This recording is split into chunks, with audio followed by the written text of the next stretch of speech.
Alright, so we're back over here in this old cage diagram that I made to help me make pentatonic scales. The only difference is we've got to warp this over. If we don't warp this over, it's not going to play. So it'd be almost like grabbing all of these notes here. I just want to make sure I get them right. The good thing about the Earphone View editor is you can adjust your selector box. Okay, so then we blank that out, and we're going to bring all that right over here, and I'll just bring it over as far as it'll go there. Now we're going to realign it, so the 3 should be right over there. That R should be over the 6 there, actually. I'm not sure, but that's more like the situation that it is there. Okay, so that's what happens now with the D. There's your D shape. You see, I almost fixed that, like, hey, that's wrong. It's not. There's your D shape, the root leading the way there. So this is the warped situation, the regular fretboard situation, and that's how you put together the caged shape. So that's a little background.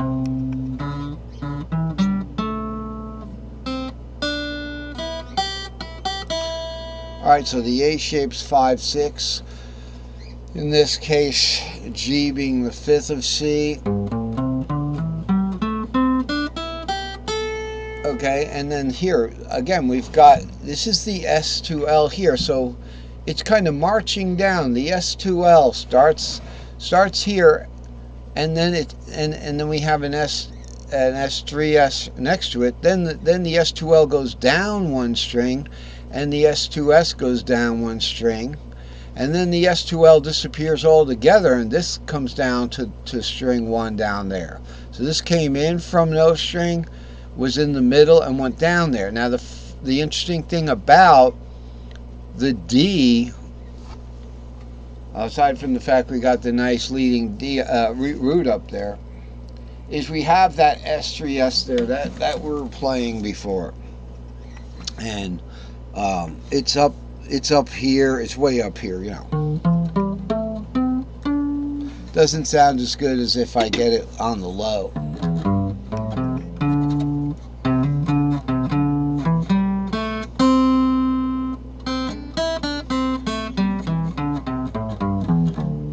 That's your Dorian there. So this is why it's fun to play this is why they're divided into these boxes. Alright, and that's the story about where these came from. In the pentatonic, they're the building blocks of pentatonic scales. Add the 4th and the 7th to these diagrams. The 7 before the root, the 4th after the 3, the 4th after the 3 in here, and they're internal to here. And you get the diatonic standard scale building blocks that I've developed.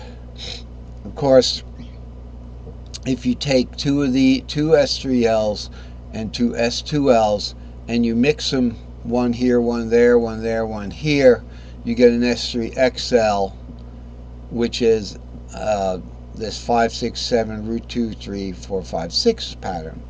Now for substitutions, and I'm doing a lot of talking, it's probably a little easier to do some playing, but for substitutions, originally I had I was able to do a 5, 6 substitution. So if you get the S3L and you're playing 2, 3, 5, 6, root 2, that 5, 6, you can substitute a 5, 6 pattern into that. The S3L happens to start on 5, 6 and end on 5, 6. Okay, so it ends on 5, 6. So you can substitute that pattern into this 5, 6. Now it doesn't matter that there's repeats here. It only matters that it plays in a scalular fashion if you play the pattern, because you want to know a pattern you can play anywhere, right? So go. So it's 5, 6 and 5, 6. but it only matters that you can play it and it sounds good. That's just the top part of it. So we could substitute this entire S3L substitution into the S2L here to extend that S2L, that scale. So let's say we started down here, 2, 3, 4, since D is the second of C. So we go 2, 3, 4, 5, 6, but we continue on with 5, 6, 7, root 2, 3, 4, 5, 6, and then we're going to break out of the 5, 6 into 7R2. This is where it continues from 5, 6, 7R2. It's going to warp. So you can do all that in one riff, you know.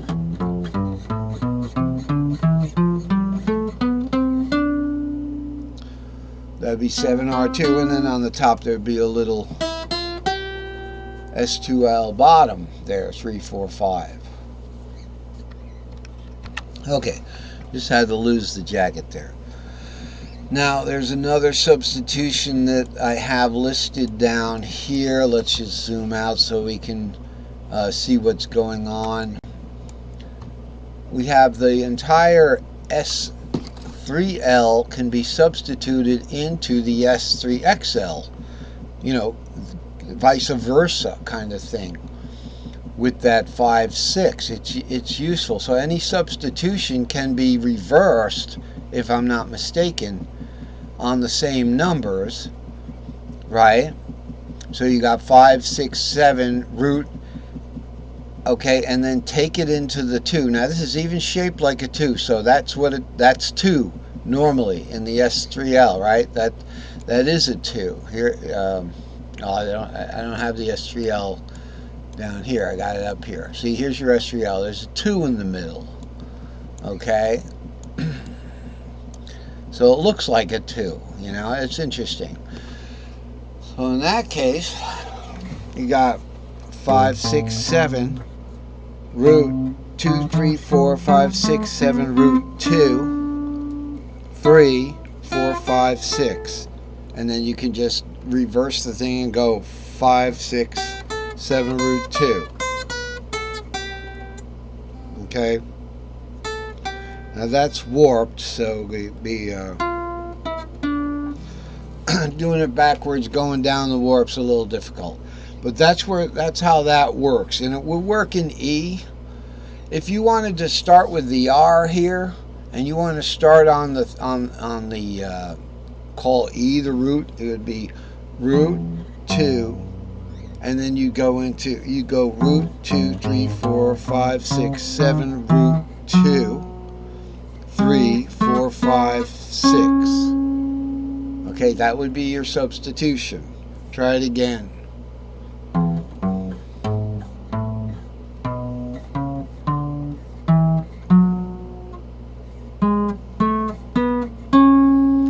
Instead of, because remember now, no matter what you call that E, when I say it's E, it's not in the key of E because it would be fifth, so E would become the fifth of A. So that would be an A dominant scale. It would be a key of A E dominant scale.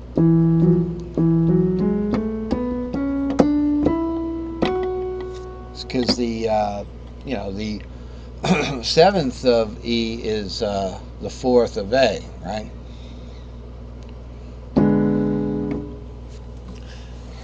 So it still holds. The numbers still hold. So that's another basic substitution that we've covered before, just by diagrams. So we have the S3L and then the vice versa in here.